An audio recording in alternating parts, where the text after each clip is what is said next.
You sent for me, sir? Yes, Miss Ferguson. We have a staff problem. Would you be prepared to accept the position of acting governor? Well, if you believe it's within my capabilities, Minister, I can hardly refuse.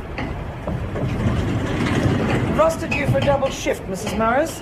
We're somewhat short-staffed since Mrs. Powell was suspended. She wasn't suspended, she's on leave of absence. I remind you, Mrs. Morris, you are no longer acting deputy, but merely another officer. And you will show the same respect as the rest of the staff. Look, if we're so pressed for staff, why don't you take the rounds on your own? It's time you read the regulations, Mrs. Morris. The governor must be accompanied by an officer at all times. Now, let's not hold up the working day any longer, shall we?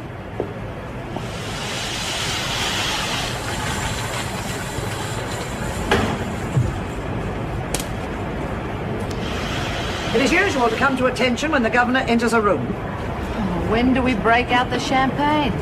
I'll ignore that slip this time, Smart. But any other prisoner who sees fit to criticise the department's decision will find herself on a charge. Clear? I said clear? Yes, Good. Now, just so you don't forget that you're under new management, I'll be introducing some new rulings. Starting with tighter security measures. There will be no more wandering around the prison unescorted as of this minute. Glad to see you taking it so well. Get back to work. Oh, has Mason had a body search yet, Miss Rowley? No. I'd say she's clean, Miss Ferguson. You've used the correct title, Miss Rowley. Yes, Governor. Right. Complete body search. Now. Oh, no! Well, I do have a few things, but I didn't think they'd be counted. I mean, it's nothing much, is it? You know the rules, Mason. You've broken them. You will now be charged. You'll also lose your work release. 24 hours in solitary, Miss Riley. Give her something to think about. Is it true? She's the governor now? Acting Governor.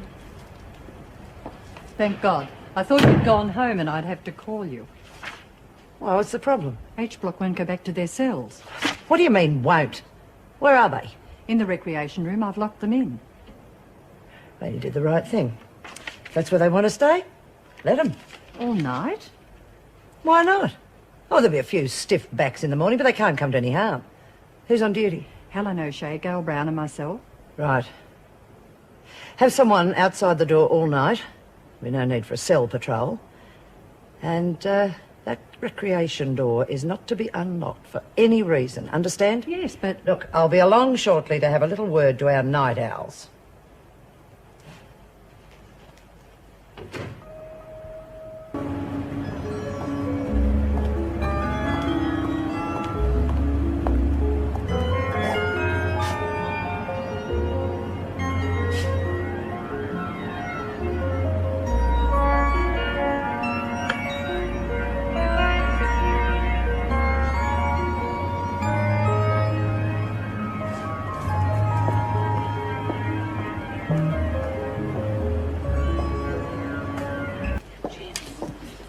So is it my imagination, or is it getting like a sauna in here? Oh, it is getting very warm. Yeah, I bet some clock's turned up for heating. Are you thinking what I'm thinking? You're damn right I'm thinking what you're thinking. Ferguson, wouldn't you know she'd pull a rotten trick like this? Joan, you... Governor? All right.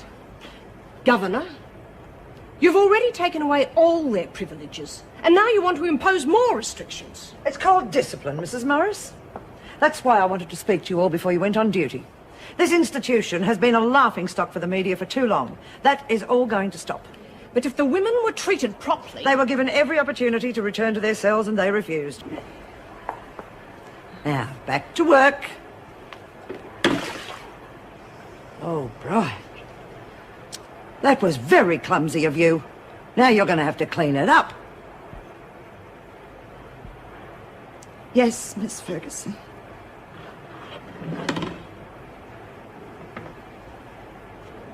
And my shoe.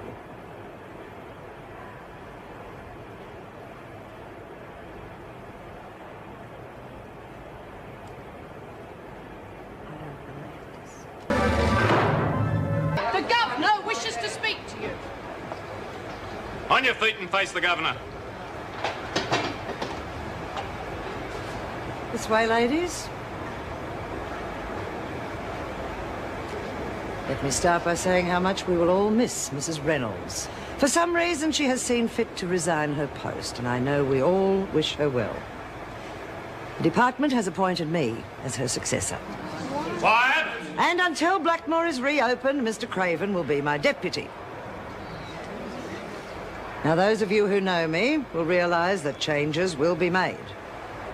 Those of you who don't, namely our guests from Blackmore, will soon realise that I'm a very easy person to get along with, providing you do one thing: obey all the rules, religiously and strictly to the letter. If you don't, Wentworth will cease to be the pleasant home you've all grown to know and love. I've heard what you lot think about Reynolds. Nice lady, fair. Well, perhaps she is, but that's why she's out and I'm in. I'm no Lady Connors, and every time I've tried to be fair with you lot, I've been kicked in the teeth, so it's not on. Is there a point to all this? Because I'm getting bored. The point is, from now on, Wentworth will be a model prison full of model prisoners. And if it's not? Oh, if anyone looks like discrediting Wentworth or me, they'll meet with an accident. Now, you can either work with me, Morris, or you can resign. It's your choice. Jones has just been brought in, Mrs. Pringle. Take her to solitary when she's been processed. Yes, Miss Ferguson. Is that necessary? Yes, it is. I'm not having her boasting about giving the slip to one of my officers.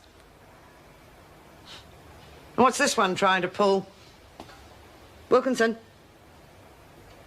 Wilkinson? What's going on? She's in shock. How long's that going to last? Doctor says it depends on her treatment. Obviously, she needs specialist care. She also needs the support of those close to her. It's like double talk to me. I suppose they sent Bryce again, did they? He knew what he was talking about, Joan. He's seen it all before. And the only way to stop them getting into positions of power is to let the public know what is happening. Now, it may not stop them altogether, but at least it'll make it harder for them. Then just how much hope do you hold for the future of the prison system? Oh, a great deal. As long as there are people like Anne Reynolds in responsible positions, it is people like her give us all hope. Unfortunately, the department doesn't always appreciate that. And we're all hoping that Anne Reynolds will be reinstated as governor. We were friends once. I don't think we'll be friends anymore. So there's really no point in us keeping in touch.